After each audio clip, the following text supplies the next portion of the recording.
Assalamualaikum warahmatullahi wabarakatuh. Nama saya Maulana Ahmad Habibowo, NPM 06942. Di sini saya akan menjelaskan sedikit tentang data flow diagram atau DFD.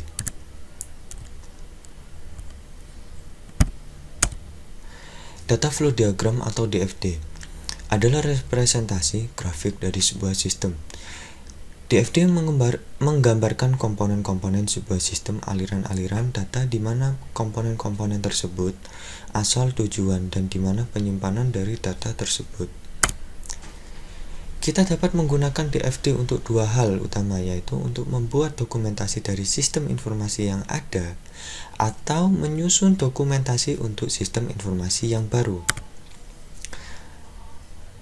4 simbol yang digunakan. Di sebelah kiri ada simbol-simbol, yaitu kotak, lingkaran, panah, sama garis-garis. Untuk simbol kotak atau simbol entitas eksternal atau terminator menggambarkan asal atau tujuan data di luar sistem. Simbol lingkaran menggambarkan entitas atau proses di mana aliran data masuk ditransformasikan ke aliran data. Simbol panah, simbol aliran data yang menggambarkan aliran data masuk maupun keluar. Simbol file menggambarkan tempat data di mana file itu disimpan. Ada 3 jenis DFD, yaitu konteks diagram CD atau DFD top level, DFD fisik, DFD logis, atau DFD levelet. Konteks diagram atau CD atau DVD top level, yaitu diagram yang paling tidak detail dari sebuah sistem informasi yang menggambarkan aliran-aliran data ke dalam dan keluar sistem dan ke dalam dan keluar entitas-entitas eksternal, menggambarkan sistem dalam satu lingkaran dan hubungan dengan entitas luar. Lingkaran tersebut menggambarkan keseluruhan proses dalam sistem. Beberapa hal yang harus diperhatikan dalam menggambar CD. Terminator sistem. Batas sistem adalah batas antara daerah kepentingan sistem. Lingkungan sistem adalah segala sesuatu yang berhubungan atau mempengaruhi sistem tersebut. Interface adalah aliran yang menghubungkan sebuah sistem dengan lingkungan sistem tersebut. Menggunakan satu simbol proses, catatan, yang masuk di dalam lingkaran, konteks, atau simbol proses adalah kegiatan pemrosesan informasi atau batas sistem. Kegiatan informasi adalah mengambil data dari file, mentransformasikan data, atau melakukan filling data.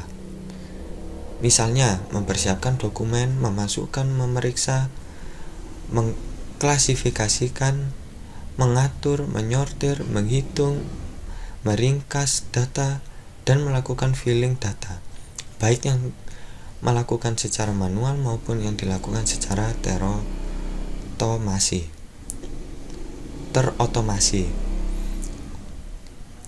Nama atau keterangan di simbol proses tersebut sesuai dengan fungsi sistem tersebut. Antara entitas eksternal atau terminator tidak diperbolehkan komunikasi langsung. Jika terdapat terminator yang mempunyai banyak masukan dan keluaran, diperbolehkan untuk digambarkan lebih dari satu sehingga mencegah penggambaran yang terlalu rumit dengan memberikan tanda asterik, bintang, atau garis silang, atau yang lebih dikenal dengan pagar. Jika terminator mewakili individu personil, sebaiknya diwakili oleh peran yang dipermainkan personil tersebut. Aliran data ke proses dan keluar sebagai output keterangan aliran data berbeda. Contoh seperti ini.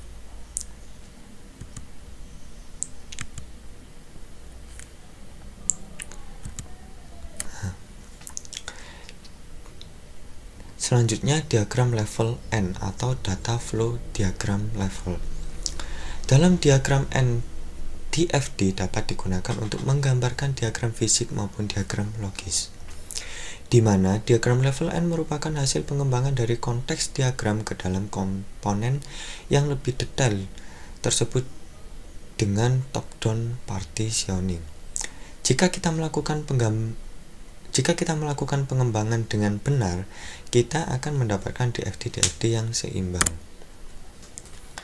Beberapa hal yang harus diperhatikan dalam membuat DFD level ialah pemberian nomor pada diagram level N dengan ketentuan sebagai berikut. Setiap penurunan ke level yang lebih rendah harus mampu mempresentasikan proses tersebut dalam spesifikasi proses yang jelas. Sehingga seandainya belum cukup jelas, maka seharusnya diturunkan ke level yang lebih rendah. Setiap penurunan harus dilakukan hanya jika perlu. Tidak semua bagian dari sistem harus diturunkan dengan jumlah level yang sama, karena yang kompleks bisa saja diturunkan, dan yang sederhana mungkin tidak perlu diturunkan. Selain itu, karena tidak semua proses dalam level yang sama punya derajat kompleksitas yang sama juga, konfirmasikan DFD yang telah dibuat pada pemakai dengan cara top-down. Aliran data yang masuk dan keluar pada suatu proses di level N harus berhubungan dengan aliran data yang masuk dan keluar pada level N+1, di mana level N+1 tersebut mendefinisikan subproses pada level N tersebut. Penyimpanan yang muncul pada level N harus didefinisikan kembali pada level N+1. Sedangkan penyimpanan yang muncul pada level N tidak harus muncul pada level N-1 karena penyimpanan tersebut bersifat lokal. Ketika mulai menurunkan DFD dari level tertinggi, cobalah untuk mengidentifikasi external event di mana sistem harus memberikan respon. External event dalam hal ini berarti suatu kejadian yang berkaitan dengan pengelolaan data di luar sistem dan menyebabkan sistem kita memberikan respon. Jangan menghubungkan langsung antara satu penyimpanan dengan penyimpanan lainnya, harus melalui proses. Jangan menghubungkan langsung dengan tempat penyimpanan data dengan entitas eksternal atau terminator, atau harus melalui proses atau sebaliknya. Jangan membuat suatu proses menerima input tetapi tidak pernah mengeluarkan output yang disebut dengan istilah black hole. Jangan membuat suatu tempat penyimpanan menerima input tetapi tidak pernah digunakan untuk proses. Jangan membuat suatu hasil proses yang lengkap dengan data yang terbatas yang disebut dengan istilah magic process. Jika terdapat terminator yang mempunyai banyak masukan dan keluaran, diperbolehkan untuk digambarkan lebih dari satu sehingga mencegah penggambaran yang terlalu rumit dengan memberikan tanda bintang atau garis bakar atau garis silang. Begitu dengan bentuk penyimpanannya.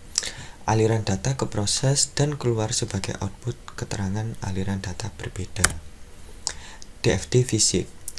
DFD fisik adalah representasi grafik dari sebuah sistem yang menunjukkan entitas-entitas internal dan eksternal dari sistem tersebut dan aliran-aliran data ke dalam dan keluar dari entitas-entitas tersebut. Entitas-entitas internal adalah personil tempat sebuah bagian atau mesin, misalnya sebuah komputer dalam sistem tersebut yang mentransformasikan data.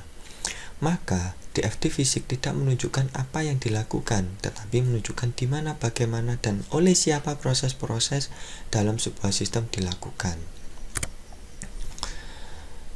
DFD logis. DFD logis adalah representasi grafik dari sebuah sistem yang menunjukkan proses-proses dalam sistem tersebut dan aliran-aliran data ke dalam dan keluar dari proses-proses tersebut. Kita menggunakan DFD logis untuk membuat dokumentasi sebuah sistem informasi karena DFD logis dapat mewakili logika tersebut, yaitu apa yang dilakukan oleh sistem tersebut tanpa perlu menspesifikasikan di mana, bagaimana, dan oleh siapa proses dalam sistem tersebut dilakukan. Keuntungan dari DFD logis dibandingkan dengan DFD fisik. dibandingkan dengan DFD fisik adalah dapat memusatkan perhatian pada fungsi-fungsi yang dilakukan sistem. Perlu diperhatikan di dalam pemberian keterangan atau label, lingkaran-lingkaran simbol atau simbol proses menjelaskan apa yang dilakukan sistem. Misalnya, menerima pembayaran, mencatat penjualan, membandingkan kas dan daftar penerimaan, mempersiapkan setoran, dan lain-lain. Aliran-aliran data atau simbol aliran data menggambarkan sifat data. Misal pembayaran, bukan termasuk cek, kas, kartu kredit. Jurnal penjualan bukan buku penjualan, dan lain-lain.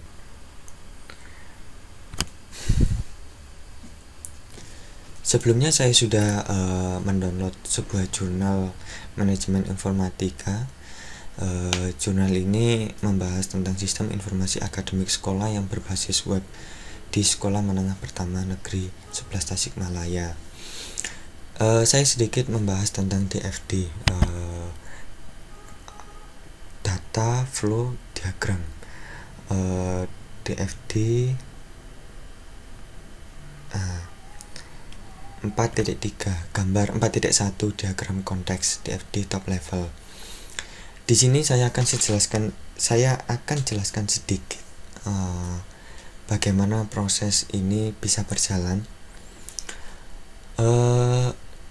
Lingkaran ini adalah sebuah proses sistem informasi akademik sekolah berbasis web, dan di sini ada beberapa aliran data, yaitu digambarkan dengan panah ini, garis panah. Di sini ada admin, ada pengguna wali kelas, dan siswa.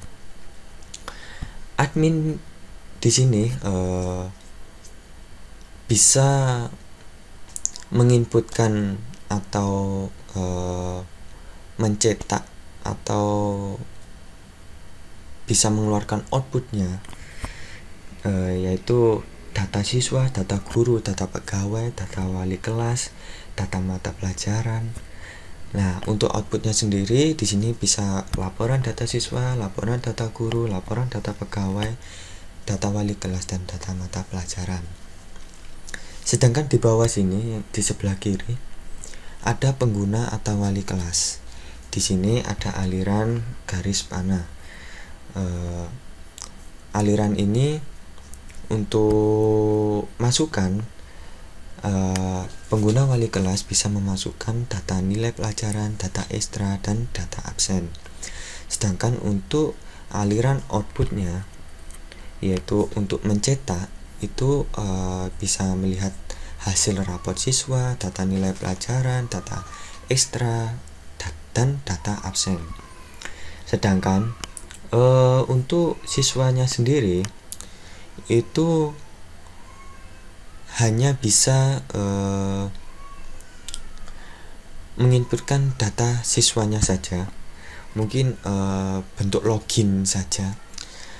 Tetapi untuk outputnya, siswa dapat melihat rapotnya sendiri, rapot si peserta didik siswa, terus laporan data siswa, laporan data guru, dan laporan data pegawai. Mungkin laporan data siswa bisa berupa nilai, bisa berupa absensi, atau bisa berupa yang lainnya lah, seperti itu. Sekian dari saya. Terima kasih sudah menonton video ini, semoga bermanfaat. Assalamualaikum warahmatullahi wabarakatuh.